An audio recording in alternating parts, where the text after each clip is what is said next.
जब हम अपने रिश्तों की इज्जत करना शुरू करते हैं तभी हम जिंदगी में उनकी सही अहमियत पहचान पाते हैं। मेल शोविनिज्म की बात करते हुए आज हम ये भी जान रहे हैं कि कितना जरूरी है महिलाओं को पूरी इज्जत देना। यहाँ पर मैं आपसे महेश शर्मा जी ये भी जानना चाहूंगा कि परिवार की क्या जिम्मेदारी होती है, किस तरह उनको रिएक्ट करना चाहिए किसी भी इंसान के प्रति जो मेल शोविनिस्ट हो उनके परिवार में।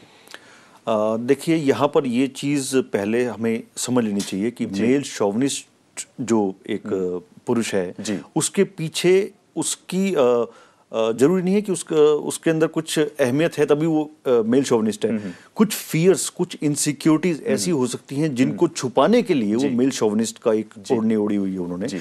तो अगर परिवार को ये पता है कि वो कड़क हैं, वो बड़े रौबदार हैं, और क्या इस तरह से इस चीज को अपना लेना कि ये तो उनके चरित्र का, इनके नेचर का एक हिस्सा है, ये क्या सही होगा इस तरह से? देखिए, सही नहीं होगा। इससे एक बहुत बड़ा फर्क पड़ने वाला है। सिर्फ सही ही नहीं है, ये बहुत बड़ा फर्क है, क्योंकि जिस भी चीज को आप ठीक करना चाहते हैं सबसे पहले आपको उसको समझना चाहिए, तभी आप ठीक कर पाते हैं। अगर आप किसी चीज को ठीक करना चाहेंगे बिना समझे तो पॉसिबल नहीं होगा। पहले आप उन्हें समझें कि आखिर ये ऐसा क्यों करते हैं, क्या रीजंस हैं। फिर आप देखेंगे कुछ छोटी छोटी ऐसी बातें हैं जिन बातों को ठीक करने पे अगर परिवार उसको ठीक करे तो उनकी एक्टिविटी, उनका रिएक्शन अपने आप ठीक होता है।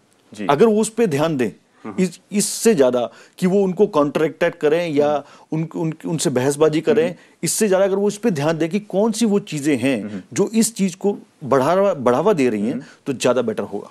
तो यहाँ जरूरत है उस कमी को पहचानने की जिसकी वजह से कोई भी पुरुष शोविनिस्ट बनता जा रहा है। यहाँ पर सोनिया जी भी हैं हमारे साथ मुरादाबाद से। कहें सोनिया जी।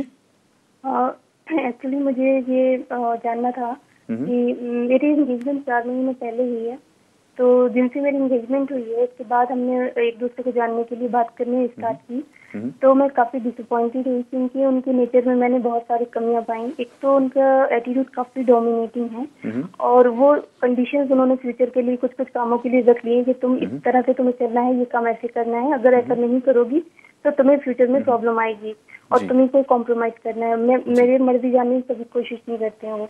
दूसरी बात, उनमें जो इतनी हाई है कि कभी कोई हल्की सी मजाक में भी कोई बात कह देते हैं तो वो माइंड कर जाते हैं, फोन काट देते हैं। अब हम कॉल करते रहते हैं, उनको कॉल अटेंड नहीं करते। इंसल्टिंग भी काफी उनका बिहेवियर काफी इंसल्टिंग है। वो ये नहीं सोचते दूसरे की सेल्फ रिस्पेक्ट को भी ठेस पहुंचती है। और मेरी जो शादी है वो मार्च में होने वाली है। तो जितना टाइम करीब आ रहा है उनके नखरे बढ़ते ही जा रहे हैं। हालांकि उनकी कोई डिमांड नहीं है, मतलब दहेज की या कुछ इस तरह की, लेकिन वो माइंड गेम खेल रहे हैं मेरे साथ। वो चाहते हैं कि जी सोनिया जी, अगर मुझे अपनी कंडीशन बनवाना है तो मैं इसी तरह से इनको ब्लैकमेल करूंगा, क्योंकि एक लड़की है, जाहिर सी बात है अपनी। जी सोनिया जी, हम समझ सकते हैं आप किन हालात से गुजर रहे हैं, आप कितना तनाव पूर्ण महसूस कर सकती हैं इस बात पर, और खासकर उस वक्त पर जब आपकी शादी होने वाली है, आप एक नई जिंदगी शुरू करने वाली हैं। यहाँ पर बहुत जरूरी है आपको अपने होने वाले हस्बैंड से बात करने की, उन्हें ये समझाने की कि शादीशुदा जिंदगी में जितनी अहमियत पति की होती है उतनी ही अहमियत पत्नी की भी होती है। जितनी जिम्मेदारी उनकी है उतनी ही जिम्मेदारी आपकी भी है। इसलिए इज्जत दोनों को बराबर ही देनी होगी, चाहे आप उनको इज्जत दें या वो आपको इज्जत दें,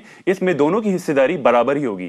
क्या कहना चाहेंगे आप इस बारे में? बिल्कुल, सोनिया जी से मैं यही कहना चाहूंगा कि ये बिल्कुल उनका जो ऑब्जर्वेशन है, ये ऑब्जर्वेशन उनके लिए एक बहुत बड़ी खतरे की घंटी है, जिस तरह से हम कह सकते हैं। लेकिन परफेक्ट कोई नहीं होता। अगर आपको ऐसा लगता है, मैं सोनिया जी से बताना चाहूंगा, अगर उनको ऐसा लगता है कि जो चीजें वहां से आ रही हैं वो चीजें करेक्टेबल हैं और अपने व्यवहार से और अपने बिहेवियर से वो आप ठीक कर सकती हैं तो वो आगे बढ़े। अदरवाइज ये उनकी चॉइस है कि अभी भी उनके पास टाइम है। She can make a good choice. और आपको ये नहीं लगता कि जो लोग इस चीज को अपना लेते हैं, that this is the part of my nature, ये मेरे एक नेचर का हिस्सा है, कहीं ना कहीं इससे बढ़ावा और मिलता है लोगों को डोमिनेंट होने का? बिल्कुल मिलता है, क्योंकि वहां पर अपने आप को चेंज करने की स्थिति खत्म हो जाती है। यानी कि मैं ये मान लेता हूं कि मैं अब चेंज नहीं होऊंगा। जो एक स्टबननेस है, ये स्टबननेस उनको तो इफेक्ट डालती है, जो भी उनसे कनेक्टेड होगा उनको भी बहुत बड़ा इफेक्ट डालेगी। तो जहां पर ये फीलिंग आ जाए कि मेरे तो बिहेवियर का हिस्सा है, मैं चेंज नहीं कर सकता इसको, that is not the right thing. Well, यहाँ पर ये जानकारी देने के लिए डॉक्टर महेश शर्मा बहुत बहुत शुक्रिया, आज मेंस में ये सभी जानकारी देने के लिए। Thank you so much. Well, गुजरते हुए वक्त के साथ हमारी सोच तभी बदलती है जब हम सभी चेंजेस को पॉजिटिवली अपना सकते हैं, और ऐसा तभी हो पाता है जब हम रिश्तों में सही तालमेल बना पाते हैं। मेंस में आज इतना ही। कल हम बात करेंगे पुरुषों में पाए जाने वाले सेल्फ ऑब्सेस्ड नेचर के बारे में।